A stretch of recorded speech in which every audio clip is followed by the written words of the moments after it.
bakimanyi omanyi omuzungu ye ebintu abi life agisimplifyinga naddala moments ezimusanyusa ezirimu omukwano atya bwe kiba ndi kaseera kambaga ayinza okuba ayagala ekintu ekinene naye nga tesete teziriwo tekitegeeza nti obutabaawo bwa ssente kisobola omulemesa okukola embaga nedda ni waka wennyini asobola ogikolerawo ni bw'oba tagenze mu kyaki ne munna amugatta gwe kasomalo kikonfaminga nti lekati muli bafumbo kubanga ekisinga okubeera ekikulu nga mumaze okulayira byonna bamaze obagatta mu kanisa mumaze okufuna certificate of marriage bikino ebisigadde mugenda ne mwewandiisa nti kati muli bafumbo ekyo kye kiba kisinga okubeera ekikulu so kati bo baade bagamba nti tetugenda kalubya nsonga space weri yabwerere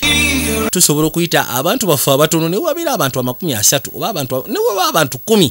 ekikulu kya byonna nti event egenda kubaawo